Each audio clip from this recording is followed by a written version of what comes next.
Hi friends, வணக்கம். நானாக இன்றைக்கி நம்ம கொள்ளு சட்னி எப்படி பண்ணுறதுன்னு பார்க்க போகிறோம். அதே மாதிரி கொள்ளு வேக வச்ச தண்ணி எடுத்து நம்ம ரசம் எப்படி வைக்கலாம் அப்படிங்கிறதையும் பார்க்க போகிறோம். வாங்க விளாக்குள்ளே போகலாம். இதுக்கு நைட்டு ஒரு 1/4 கிலோ அளவு கொள்ளு எடுத்து ஊற வச்சிடணுங்க. இப்போ அதை கல் இல்லாமல் அரித்து எடுத்துக்கலாம். இப்போ டிபார்ட்மெண்ட் ஸ்டோர்லாம் ஏற்கனவே சுத்தம் பண்ணி நல்லாவே வருது. நான் காட்டிலேருந்து கொண்டு வந்த கொள்ளுங்கிறனால கொஞ்சம் கல்லாக இருக்குதுன்னு அரிச்சு எடுத்துக்கிட்டேன்.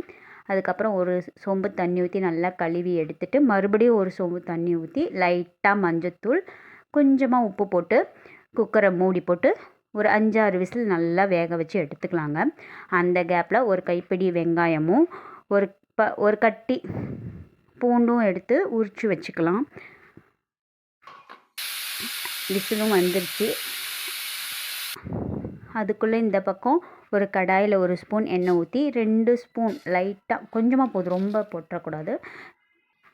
2 ஸ்பூன் வர கொத்தமல்லி, ஒரு 10 வரமிளகாய் கிள்ளி அது நல்லா வறுத்து எடுத்துக்கலாம். அதுக்கப்புறம் நம்ம உரித்து வச்சுருக்க வெங்காயத்தையும் பூண்டையும் ஆட் பண்ணிக்கலாம். இதில் முக்கியமான விஷயம் என்னென்னா, வெங்காயமும் பூண்டும் ரொம்ப வதங்கணும்னு அவசியம் இல்லை. இந்த ஸ்டேஜ் இருந்தால் போதும், ரொம்ப கோல்டன் ப்ரௌன்லாம் ஆக வேணாம். இந்த பக்கம் நம்மளோட கொள்ளும் நல்லா வெந்து வந்துருச்சுங்க. இப்போ இதை நல்லா வடிகட்டி எடுத்து வச்சிடலாம். தனியாகவும் கொள்ளு தனியாகவும் எடுத்து வச்சுட்டு, இப்போ நம்ம வெந்திருக்க கொள்ளை இங்கே வறுத்து வச்சுருக்க வெங்காயம் பூண்டோடு ஆட் பண்ணிக்கலாம். சீரகம் வேணுங்கிறவங்க நம்ம வெங்காயம் பூண்டு போடும்போது 1 ஸ்பூன் சீரகமும் ஆட் பண்ணிக்கலாம். அவ்வளோதாங்க, நம்மளோட கொள்ளு சட்னிக்கு எல்லாம் ரெடி ஆகிடுச்சு. இந்த ஸ்டேஜில் நம்ம ஏற்கனவே கொள்ளு வேக வைக்கும் போது போட்ட உப்பு தான். இப்போ சட்னிக்கு தேவையான அளவுக்கு உப்பு போட்டுட்டு நம்ம வேக வச்சுருக்க கொள்ளு தண்ணி 2 டம்ளர் ஆட் பண்ணிக்கலாம். இது நல்லா ஆறி வந்ததும் நம்ம சட்னி அரைக்கும் போது கொஞ்சம் தண்ணி வேணுமா ஆட் பண்ணி அரைச்சி எடுத்துக்கலாம். கொஞ்சம் ரொம்ப பருப்பு தானே கொள்ளு, அதனால கொஞ்சம் கெட்டியாக தான் வரும். நம்ம தேவையான அளவு தண்ணி ஊற்றி அரைச்சி எடுத்துகிட்டு வந்துடலாம். மோஸ்ட்லி கொள்ளு வேக வச்ச தண்ணியே நம்ம போட்டோம்னா டேஸ்ட் அல்டிமேட்டாகவே இருக்கும். கொஞ்சம் தண்ணி ஆட் பண்ணும்போது அது வேறு டேஸ்ட் ஆகும். அவ்வளோதான், நம்ம 3 பேட்சாக அரைச்சி எடுத்துகிட்டு வந்தாச்சு. நம்மளோட கொள்ளு சட்னி ரெடி ஆகிடுச்சுங்க. இதுக்கு ஒரு குட்டி தாளிப்பும் போட்டுடலாம்.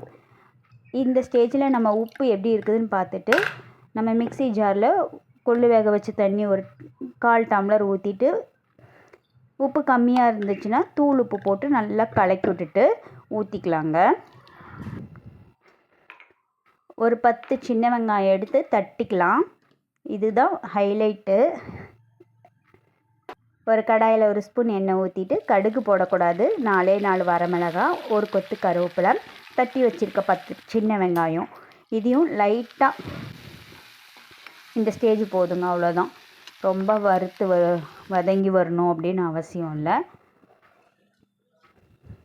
இதை நம்ம ஏற்கனவே அரைச்சி வச்சுருக்க கொள்ளு சட்னியோடு ஆட் பண்ணிட்டோம்னா நம்மளோட சுவையான கொள்ளு சட்னி ரெடி. நம்ம கொள்ளு அடிக்கடி நம்ம எடுத்துக்கும் போது ஜீரண சக்தி அதிகரிக்குங்க. உடம்புல இருக்க கெட்ட கொழுப்புலாம் கரையும். இதை 2 கரண்டி சுடு சாப்பாட்டோட 2 கரண்டி கொள்ளு சட்னியும் வச்சு கொஞ்சம் நல்லெண்ணெய் அப்படி இல்லைன்னா நெய் ஊற்றி சுட சுட சாப்பிட்டு பாருங்கள். டேஸ்ட் அல்டிமேட்டாக இருக்குங்க. இப்போ அதை வேக வச்ச தண்ணியை எடுத்து வடிகட்டி வச்சுருக்கோம்ல, அதில் எப்படி ரசம் வைக்கிறது அப்படிங்கிறதையும் நம்ம பார்த்துடலாம்.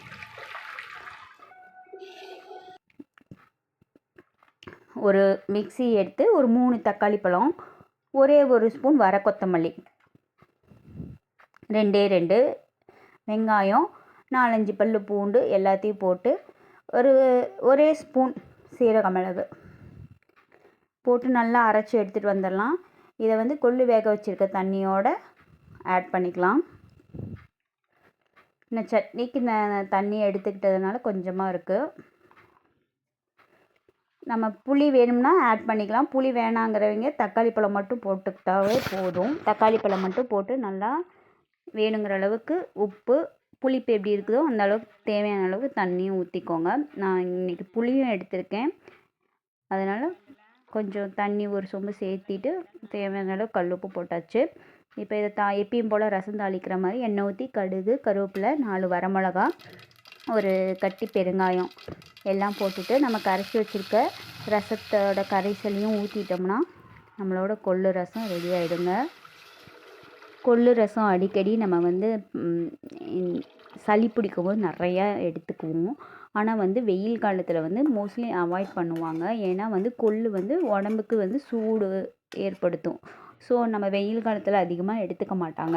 ஆனால் நீங்கள் வாரத்தில் 1 டைம் வந்து நம்ம இதை வந்து ரெகுலராக நம்ம ஃபுட்டோட ஆட் பண்ணிக்கும் போது நமக்கு எந்த ஒரு எஃபெக்டும் ஆகாது. அதனால் நீங்கள் வாரத்தில் ஒரு தடவை கண்டிப்பாக கொள்ளு சட்னி இல்லைன்னா கொள்ளு ரசம் இல்லைன்னா கொள்ளை அரைச்சி பவுட்ரு பண்ணி ஒரு ஸ்பூன் ஹாட் வாட்டரோடு குடிச்சிங்கன்னா உடம்புல இருக்க கொழுப்பை கரைக்க ரொம்ப ஹெல்ப் பண்ணுங்க. அதே மாதிரி சளி இருக்கும்போது நல்லா கொள்ளு ரசம் வச்சு சூடாக ஒரு டம்ளர் குடித்தோம்னா நம்மளோட சளியெல்லாம் ரெடியூஸ் ஆகும். நல்லாவே அது டிஃப்ரெண்ட் தெரியும். நம்ம கொள்ளு ரசமும் அவ்வளோதான், நல்லா கொதிச்சு வந்துருச்சு. நம்ம கொள்ளு ரசம் ரெடி ஆயிடுச்சு. பிடிச்சிருந்தா லைக் பண்ணுங்கள், ஷேர் பண்ணுங்கள், கமெண்ட் பண்ணுங்கள்.